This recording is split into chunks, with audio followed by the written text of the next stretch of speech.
Hi, and welcome to the Week 18 lecture on sport and physical activity environment, which this week is looking at the area of sports facility management. Now, hopefully, before watching this screencast, you've read the introduction in the workbook and you're familiar broadly about what we're going to be looking at this week.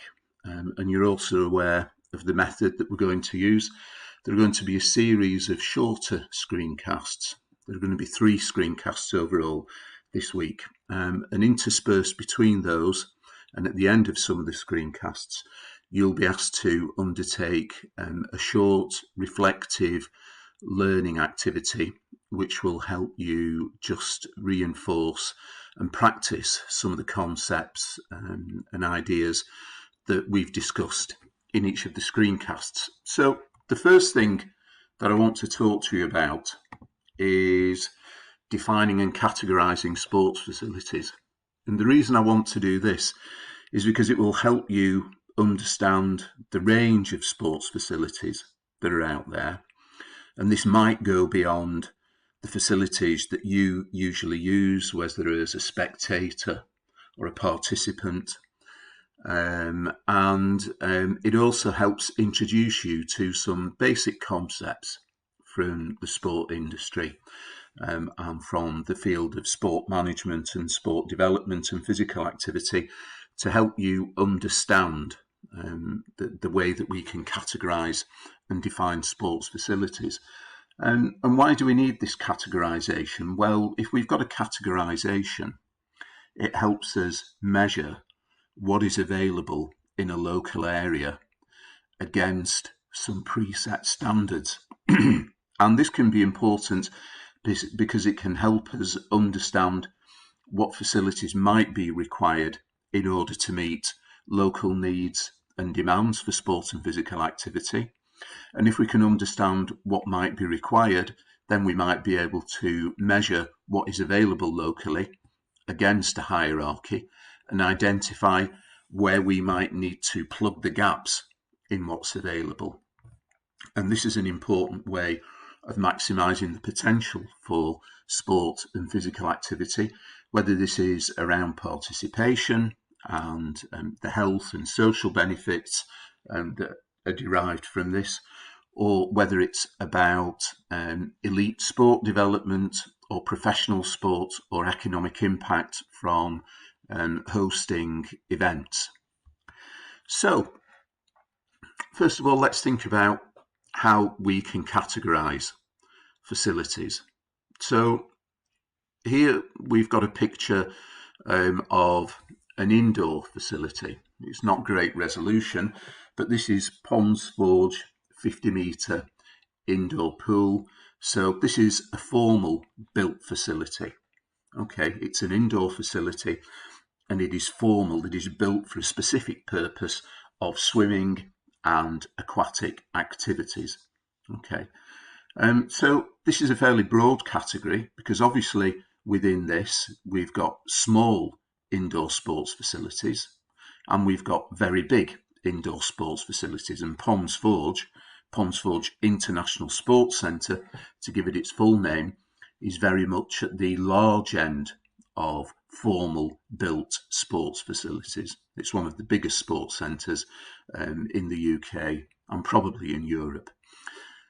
As well as indoor facilities, I think it's important to remember outdoor facilities. So team sports like football, the largest participation team sport in England, rugby, hockey, both codes of rugby, and other sports rely on outdoor facilities, some which can have a natural surface, i.e. grass, some which can have a synthetic surface. And these things need providing, they need managing, they need booking. So there is management which is required of these facilities. So they are also formal as well. They are designed for formal activity. So here we've got a picture of a typical kind of artificial grass pitch complex, which is attached to a built sports facility which hosts indoor sport as well. So quite often you have outdoor and indoor facilities on the same site, although not always. And in sport facility management terms, we kind of talk about wet facilities, which are swimming pools, dry facilities, which are sports halls, gyms, and so on. And then we have wet and dry mixed facilities, and then wet and dry mixed facilities with outdoor facilities. So if you ever come across that terminology, this is what this really means. And then finally, in terms of this way of classifying sport and physical activity facilities, we've got the natural environment. So a lot of sport and physical activity can take place in facilities which are provided generally for the population, but their sole use is not for sport or physical activity. So parks is the obvious example here, and a lot of physical activity and sport takes place in parks. Park run is a good example, but that's fairly formal and organised. But there's a lot of informal sport and physical activity, whether it's playing rounders, a kind of kickabout at football, throwing a frisbee around. This is kind of informal activity which can take place in kind of natural environment, outdoor places. And also here, the picture down in the bottom left-hand corner, this is taken from Lady Canning's plantation, which is on high land in the west of Sheffield, in the Ringinglow area. And this is a kind of wooded area, but it also contains within it a kind of mountain biking trail, which can use. So that's an example of sport which happens in the physical, in the kind of natural environment. And a city like Sheffield, and if you're not from Sheffield, one of the things that you might not realise is that a significant portion of Sheffield lies within the Peak District National Park. And this gives access to orienteering and walking trails, biking trails, cycling trails, and things like rock climbing as well. And this is really important in a city like Sheffield. Sheffield is trying to brand itself as the outdoor city. So a city which has got a unique blend of things that you might expect to find in a large city. So sports facilities, big sports facilities like the English Institute of Sport, Ponsforge, significant cultural facilities like the theatres and the Sheffield Arena, which is built out in the Don Valley area of the city, through to more kind of rural facilities that you might expect to find not in a city but in a more rural setting, and that includes the kind of natural environment which Sheffield has. So that's one of Sheffield's unique assets, and a city like Sheffield is trying to maximise those and use it to promote itself as a city, both to visitors but also for healthy living and kind of physical activity and general participation for its citizens. And finally, and something I want to talk to you about now, another way that we can categorise facilities is by size and purpose. So I mentioned when we looked at Ponsforge that Ponsforge is an indoor facility, but in terms of indoor facilities, there is a very wide variety of size, purpose and scope for built facilities. And the same could be said for outdoor facilities and for natural environment facilities. So what I want to talk to you about next is a way of classifying sports facilities which uses a hierarchy. So this hierarchy, and there's a hyperlink at the bottom of this slide. The slides are available in the Week 18 folder, so the PowerPoint slides, so that you can follow some of the hyperlinks which are included on the slides are available.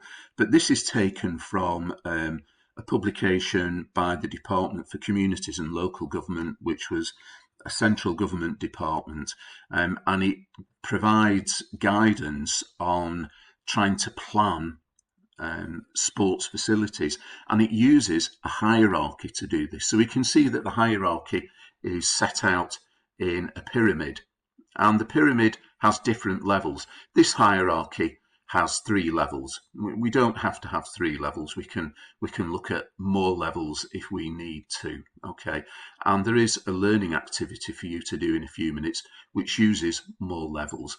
But what this says is that moving up from the base of the pyramid to the top of the pyramid, we are moving from local neighbourhood facilities which serve small catchment areas, so small communities, which are likely to be accessed on foot or bicycle. They're smaller to build and cheaper to manage. They're probably planned using local data and views, so involvement with the local population in what might be needed, and they might be managed by the community and a local authority. So these are kind of small facilities. So down here, what kinds of things might we be talking about? Well, we might be talking about multi-use games areas, local play sites. So we're talking about small, local, often outdoor facilities here, or maybe small village community halls. Now, as we move up the hierarchy, what we can see is that things become increasingly strategically significant. They serve a bigger population, they have a larger effective catchment area, they are more likely to require a journey by public transport or car, because you probably expect to find less of these. So the distribution of facilities as we move up the hierarchy, there's fewer of them. And one of the reasons is that they're larger and more expensive to build and to manage. Okay. Now, as we move up the hierarchy, these might be planned using national data and strategies. So when we get to very big facilities, they might become regionally or nationally significant. So rather than being about a local authority, so rather than just being about Sheffield's needs, for example, they could be about Yorkshire or South Yorkshire's needs, or even national needs. And these are more likely to be professionally managed. So some examples at the top end here for Sheffield are Pomsforge International Sports Centre. It is very significant within Sheffield, but it also has an impact beyond Sheffield. So it is frequently used as the location for national swimming championships, and not just swimming, but other national and regional competitions as well. We've got the English Institute of Sport, which is also managed by Sheffield City Trust, and the English Institute of Sport is obviously nationally significant and is really important at the elite end of sport. So the story is, or the figures are that in the London 2012 Olympics, if the English Institute of Sport Sheffield had been a country, it would have finished, I think, either 4th or 5th in the medals table, just behind Jamaica. Okay, so that is significant for elite sport, but it's also an important local resource. So local teams and local people are also able to use this facility. Okay, so what we've done there is we started to talk about hierarchies, and we can see that hierarchies can help us think about local facilities, and they can also help us think about more significant regional and national facilities. And in the middle here are the kind of medium to larger size sports centres, which might serve specific areas of the city. So in Sheffield, we have facilities like Hillsborough Leisure Centre, which serves the Hillsborough and the area, the Hillsborough area of the city and the areas around this. And if we move to the north of the city, we've got Thorncliffe Sport and Health Centre, which provides services to the north. Westfield Sports Centre provides sports facility services to the southeast of the city, and so on. Okay, so we've got some idea of a sports facility hierarchy there, and these are important locally. So local authorities quite often use hierarchies to help them plan what should be available in their local area, but also national governing bodies can use hierarchies. So here's hierarchy, which was used as part of UK athletics facility strategy, which was a current document between 2014 and 2019. So it's just gone out of currency. But what it shows here is a clear hierarchy. So there is a pyramid behind here.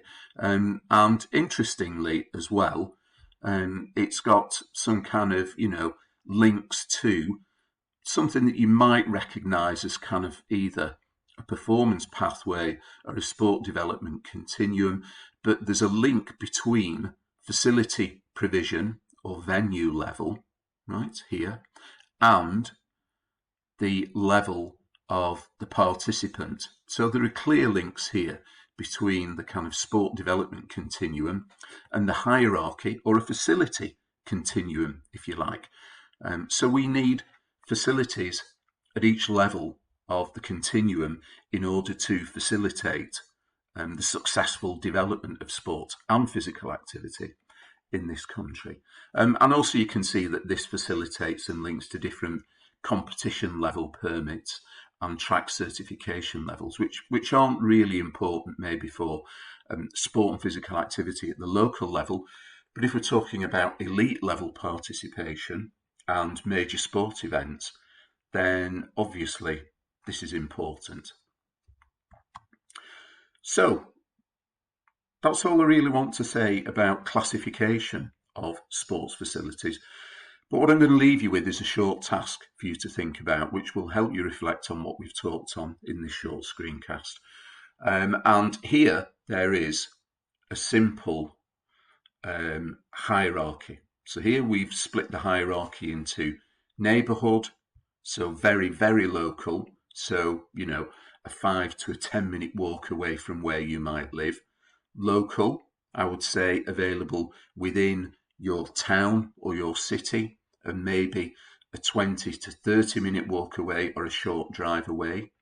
Regional facilities there might be within a local area. National facilities, and then facilities that are of an international standard. So what I'm going to ask you to do is try to match some facilities in either your home area or in Sheffield onto the blank hierarchy shown on the previous slide. Now remember that in the week 18 folder there are the blank slides. So if you wanted to print those off and write up some of this information onto the blank hierarchy on the previous slide, then you can do that. Okay, so what the first thing I want you to do is to try and reinforce what we've talked about. Try to match up some facilities in your home area onto the blank hierarchy shown on the previous slide. And you might also try to state next to those facilities whether you think they are indoor and formal, outdoor and formal, or natural environment. Okay, so it might be worth just trying to reinforce your understanding of some of those concepts by also labelling up the facility according to how it fits into those indoor, outdoor, natural environment and informal or formal categories. Now, thinking about what we're going to move on to talking about next, which is about who provides, who owns, who manages sports facilities, what does the structure of the sector look like, then what I'd like you to try and think about is which organisations own and manage the facilities that you're putting onto your template. Now, I'd like you to try to research this and write this up onto the hierarchy if you don't know, but don't worry if you can't find this out easily. The main thing is that you address point 1 on this slide. Another thing that I'd like you to think about is, are there any hierarchy levels which are not available in your own home area? And what do you think about this? And why do you think this might be? Do you think there are any gaps in provision in your local area or in Sheffield? Or you do think it's well provided for? Or if a city like Sheffield, which is a relatively large city within England and the UK, is well provided for, and you come from a smaller place which lacks facilities, then why do you think that might be? Okay, so that's the end of this screencast. And in the next screencast, we're going to think about who the main facility providers are, and we're going to think about what they actually provide.